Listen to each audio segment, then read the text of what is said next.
Konsep kimia dasar. Dalam kimia terdapat 3 aspek dan 3 dunia. Nah, aspek yang dipelajari dalam kimia yaitu yang pertama ada struktur. Nah, struktur dalam kimia merupakan zat tertentu yang akan mempengaruhi sifat dari zat itu. Nah, dalam kimia ada 2 jenis ikatan kimia yang sangat berbeda, yaitu ikatan ionik dan ikatan kovalen. Kedua ikatan tersebut mempunyai ikatan masing-masing dan berbeda. Nah, aspek yang kedua yaitu energetika. Nah, dalam reaksi kimia, membentuk suatu zat yang bergabung dengan zat lain, kemudian membentuk suatu nyawa atau biasa disebut dengan bereaksi. Nah, aspek yang ketiga yaitu kinetik atau kinetika. Dalam kimia kinetik berhubungan dengan waktu dan kecepatan. Dalam kimia juga terdapat 3 dunia, yaitu makro. Dunia makro yaitu dunia kimia yang bisa kita lihat dengan mata telanjang atau kasat mata.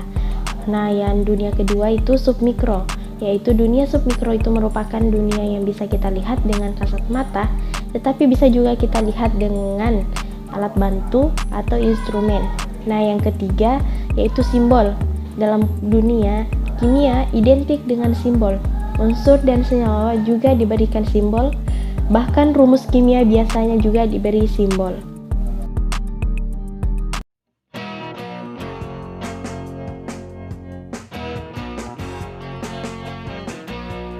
Nah, materi selanjutnya akan kita bahas yaitu tentang perkembangan teori atom. Yang pertama dikembangkan oleh John Dalton sekitar tahun 1803.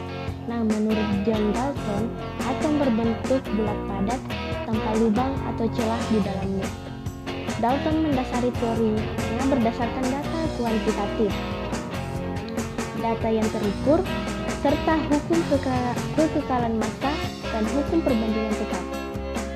Model atom Dalton nantinya dikenal sebagai solid state model. Nah, model ini bertahan selama 101 tahun. Model atom yang kedua dikembangkan oleh J.J. Thomson sekitar tahun 1904. Nah, menurut Thomson, atom berbentuk sub bermuatan positif. Di dalamnya tersebar elektron yang bermuatan negatif. Nah, posisi elektron sangat mirip dengan kismis yang berada dalam roti, sehingga model atom Thomson dikenal sebagai plum pudding model atau model atom roti kismis. Model ini bertahan selama 7 tahun.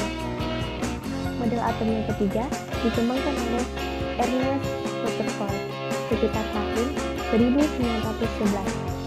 Rutherford berpendapat bahwa muatan positif dan massa atom berkumpul pada pusat atom yang disebut dengan nukleus.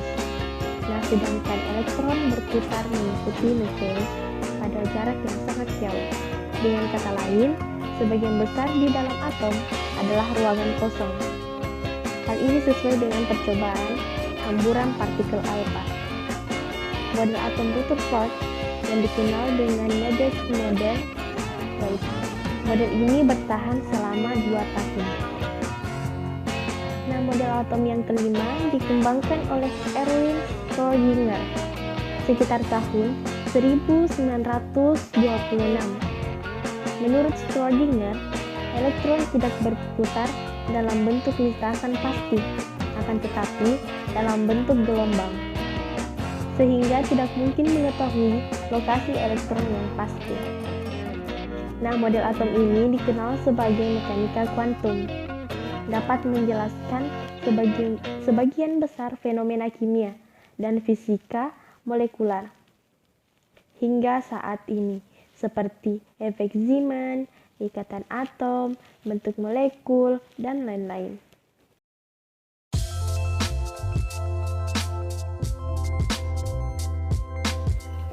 Dalam tabel periodik terdapat golongan dan periode, yang dimana terdapat 7 periode dan 2 golongan, yaitu golongan A dan golongan B.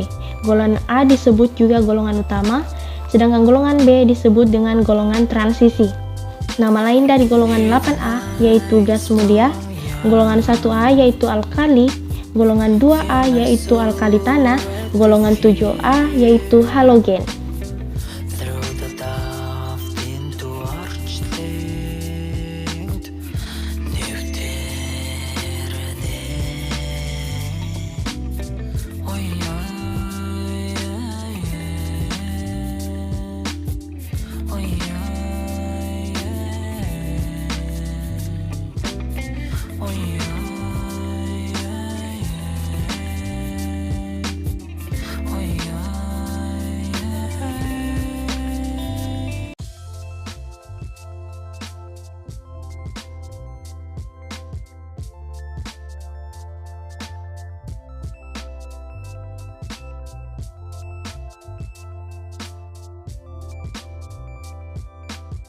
Ya, jika elektron valensinya di blok S dan D, kalau ujungnya D, maka terdapat pada golongan B. Contoh Fe, 1s2, 2s2, 2p6, 3s2, 3p6, 4s2, 3d6.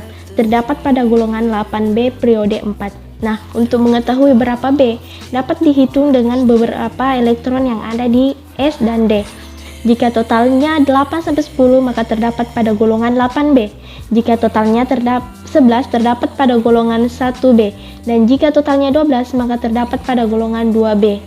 Nah, yang keempat, jika elektron valensinya di blok F, kalau ujungnya F, maka terdapat dalam deretan lantanida 4F dan aktinida 5F.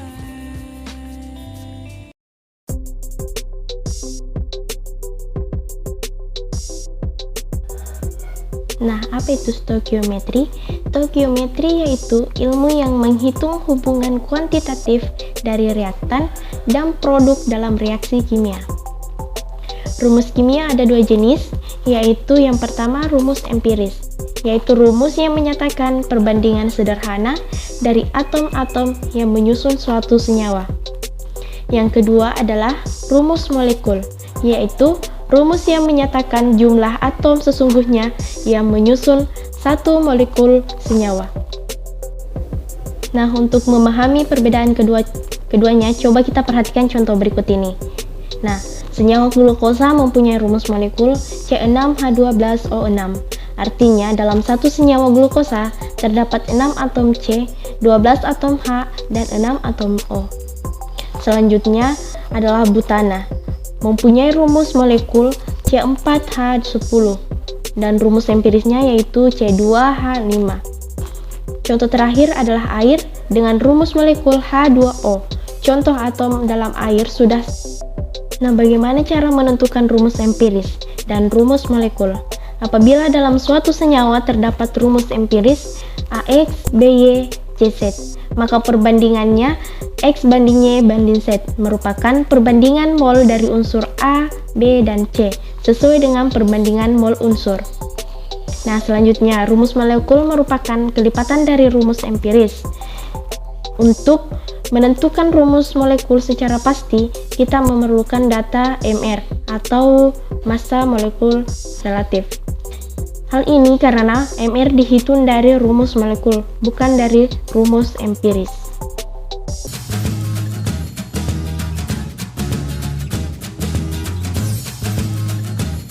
Atom yang satu dapat dibedakan dengan atom yang lain dengan ikatan kimia. Nah, ikatan kimia dapat dibedakan menjadi dua, yaitu ikatan ionik dan ikatan kovalen. Yang dapat membedakan keduanya yaitu dapat dilihat pada unsur pembentukannya, apakah logam dan non-logam atau non-logam dan non-logam. Nah, apa itu ikatan ionik? Nah, ikatan ionik yaitu ikatan yang terbentuk antara kation dan anion. Nah, kation yaitu suatu ionik yang bermuatan positif dan anion yaitu suatu ion yang bermuatan negatif.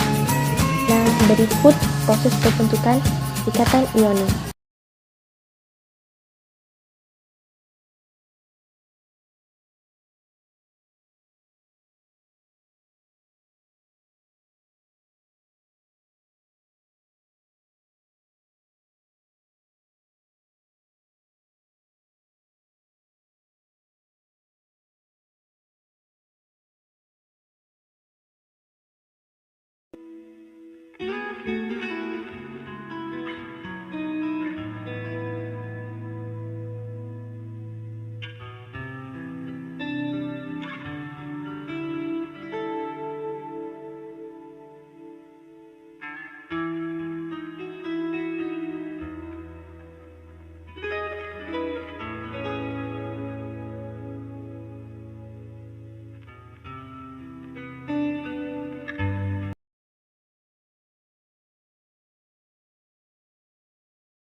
antar molekul terbagi dua, yaitu ikatan hidrogen dan gaya van der Waals. Prinsip antar molekul ini yaitu bisa terjadi dengan sejenis dan yang tidak sejenis, atau bisa dikatakan bebas, tergantung dengan siapa dia bereaksi. Nah, apa itu ikatan hidrogen?